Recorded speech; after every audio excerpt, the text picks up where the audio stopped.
Welcome back students. पौधा school के YouTube channel पे आप लोगों का स्वागत है।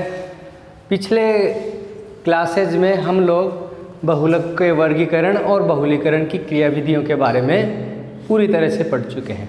आज हम एक नया टॉपिक लेंगे, बहुलकों का आणविक द्रव्यमान।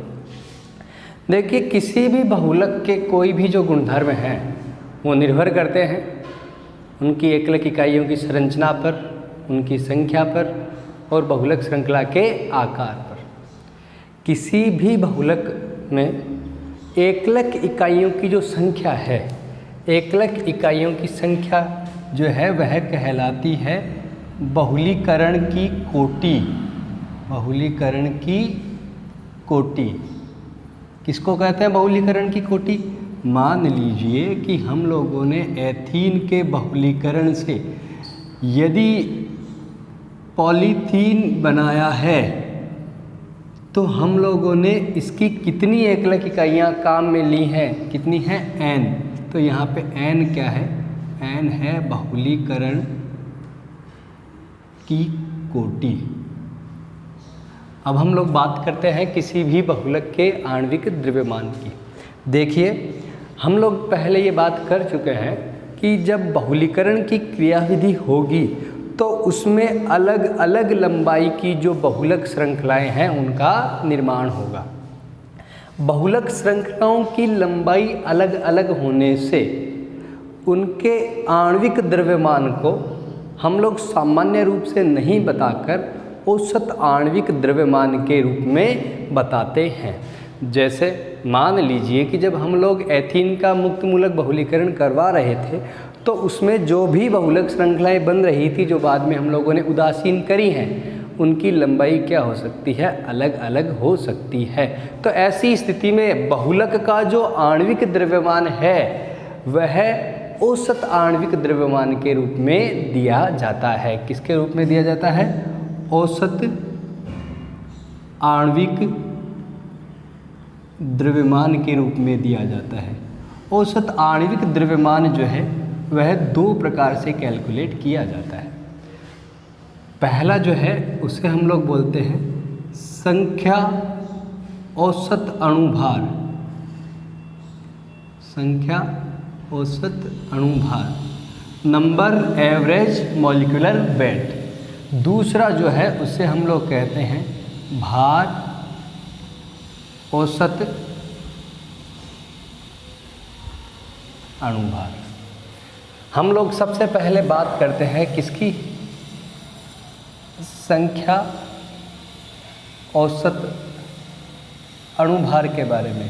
संख्या औसत अणुभार जो है उसे हम लोग इस तरीके से रिप्रेजेंट करते हैं। n नंबर मॉलिक्यूलर वेट और ये ऊपर बार। देखिए, मान लीजिए कि हमारे पास जो कोई बहुलक है वह निम्न प्रकार की एकलक इकाइयों से मिलकर बन रहा है। A की संख्या है n1, B की संख्या है n2 और C की संख्या है n3। हम लोग अज्यूम कर लेते हैं एक बार, ठीक है? तो ऐसी स्थिति में A जो है उसका अणुभार है m1, B का अणुभार है m2 और इसी तरह C का अणुभार है m3। संख्या औसत अणुभार का मतलब सीधा सीधा ये होता है कि जितने भी हमारे पास जो अणु हैं उनके कुल द्रव्यमान में अणुओं की संख्या का भाग देना है। कुल द्रव्यमान हम लोग कैसे निकालेंगे? जैसे मान लीजिए हमारे पास जो n1 अणु जो है उनका अणुभार है कितना? m। n2 अणुओं का अणुभार इसी तरह कितना हो गया? m2। n3 अणुओं का अणुभार कितना हो गया? m3। हमें क्या करना है? इन n1 अणुओं का कुल अणुभार ज्ञात करना है। क्या ज्ञात करना है? कुल अणुभार। तो कुल अणुभार ज्ञात करने के लिए, यानी कि आपके पास ये जो संख्या है इसको इस A के अणुभार से गुणा कराएंगे तो हमें इस पूरे पद के अणुभार का पता चल जाएगा। तो यह हो गया N1 इंटू M1, ये हो गया N2 इंटू M2, ये हो गया N3 इंटू M3। यह जो है, अब हमें क्या करना है, इसका कुल भार, किसका, बहुलक का कुल भार ज्ञात करना है।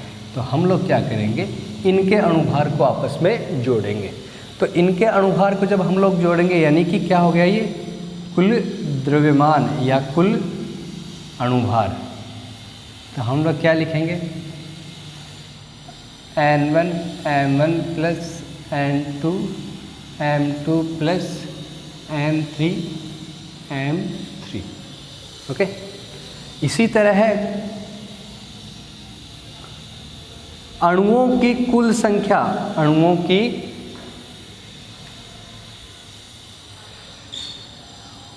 कुल संख्या अगर हम लोग देखें तो वह क्या होगी, N1 plus N2 plus M3। हमने यहाँ पे सिर्फ 3 ही लिए हैं, ऐसे आगे और भी खूब सारे हो सकते हैं। तो हम लोग क्या करेंगे कि संख्या औसत अणुभार कैसे निकालेंगे, कुल द्रव्यमान बट्टा कुल अणुओं की संख्या, यानी कि हमारे पास हो गया N1 M1 plus N2 M2 plus N3 M3 बट्टा N1 plus N2 plus M3। ठीक है, इसको हम लोग आगे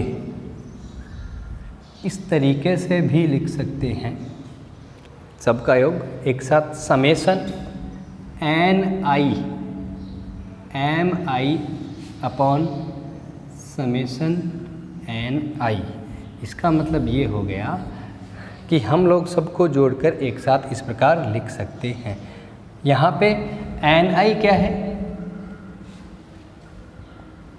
I वे अणुओं की संख्या, Mi क्या है, I वे अणु का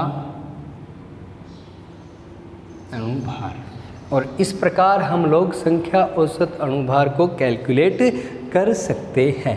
संख्या औसत अणुभार जो है वह सामान्यतः परासरण दाब और अन्य जो अणुसंख्या गुणधर्म, अणुसंख्या गुणधर्म चैप्टर नंबर 2 में आप लोगों को पढ़ाए जाएंगे, अणुसंख्या गुणधर्म से ज्ञात किए जा सकते हैं। ठीक है, यह था संख्या औसत अणुभार। दूसरा है भार औसत अणुभार, भार औसत अणुभार।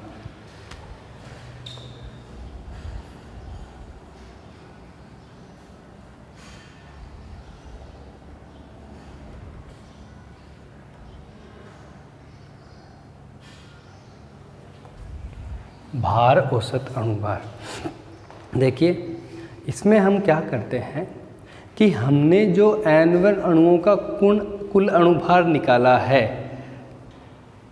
ठीक है, उनको हम लोग फिर से गुणा करते हैं, किससे, इनके अणुभार से। इनके अणुभार से गुणा करेंगे तो यहाँ पे क्या आएगा, N1 M1 इंटू फिर से M1। या हम लोग एक काम करते हैं, इसको ऐसे लिख लेते हैं, यह हो गया N1 अणुओं का कुल अणुभार W1, ये हो गया W2 और ये हो गया W3। ठीक है, तो हम बहुलक के औसत अणुभार में भार औसत अणुभार किस प्रकार ज्ञात कर सकते हैं कि हमें क्या करना है कि किसी बहुलक अणु के कुल अणुभार को उसके अणु के अणुभार से गुणा करना है और जो परिणाम प्राप्त होते हैं उनको जोड़ना है और जोड़ने के बाद कुल अणुभार के योग का भाग देना है, कुल अणुभार के योग का भाग देना है। तो हम लोग क्या निकाल पाएंगे, भार औसत अणुभार निकाल पाएंगे। जैसे मान लो कि हम लोग ये कहें कि N1 अणुओं का अणुभार कितना है, N1 आप कीजिएगा M1। इसी प्रकार N2 अणुओं का अणुभार कितना हो गया, N2M2। इसी प्रकार N3 का कितना हो गया, N3M3।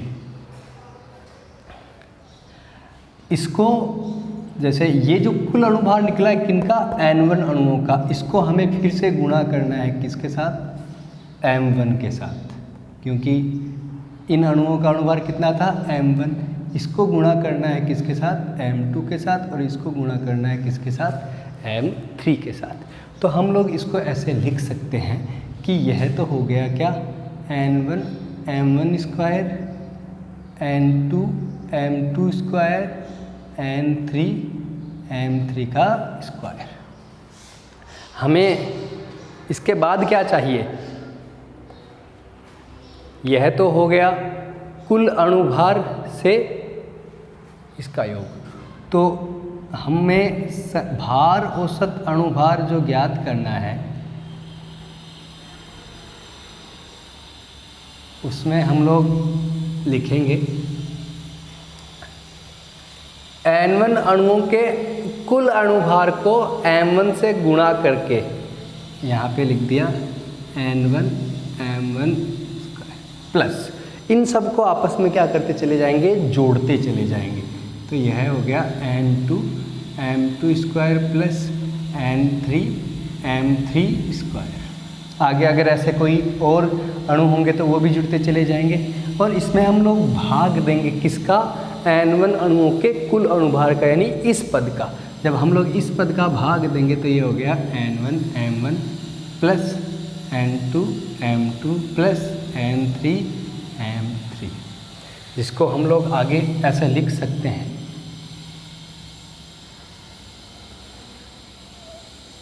समेशन यह हो गया Ni Mi का square upon summation Ni Mi। और इस प्रकार हम लोग ज्ञात कर सकते हैं क्या, भार औसत अणुभार।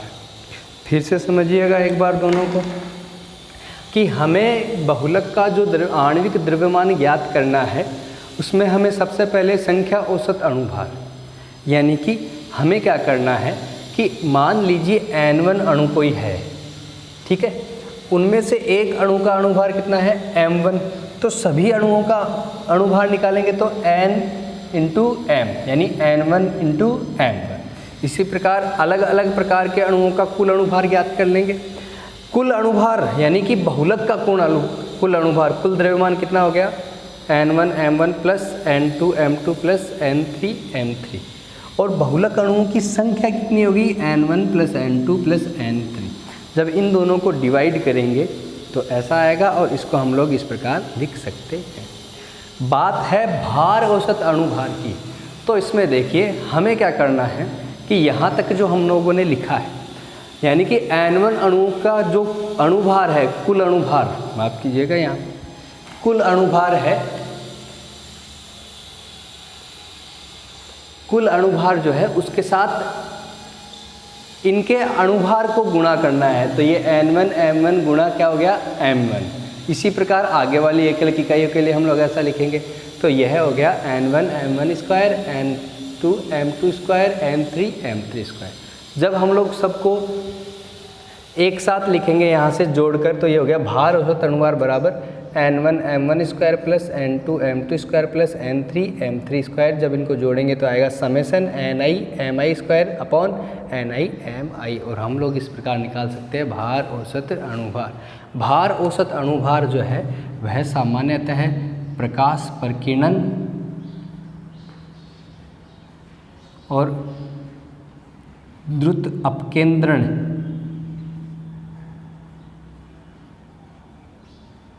अवसादन आदि के द्वारा ज्ञात किया जाता है। अब एक बिल्कुल छोटा सा एक टॉपिक है जिसको हम लोग बोलते हैं बहुपरिक्षेपण घातांक। देखिए क्या होता है बहुपरिक्षेपण घातांक।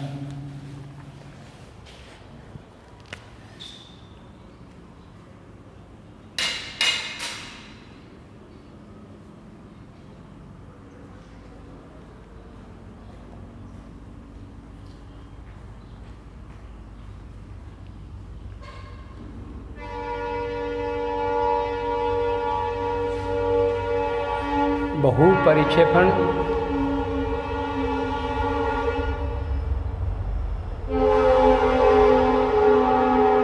बहुपरिक्षेपण घातांक, जिसको हम लोग लिखते हैं PDI, यह होता है भार औसत अणुभार और संख्या औसत अणुभार का अनुपात जो है वो क्या कहलाता है, बहुपरिक्षेपण घातांक। सामान्यतः जो सिंथेसिस किए हुए बहुलक होते हैं, या सामान्यतः सभी लगभग सभी बहुलकों का बहुपरिक्षेपण घातांक जो है उसका मान 1 से ज़्यादा होता है। 1 से ज़्यादा होने के कारण हम लोग उन्हें बहुपरिक्षेपी बहुलक कहते हैं। बहुपरिक्षेपी बहुलक कहते हैं क्यों?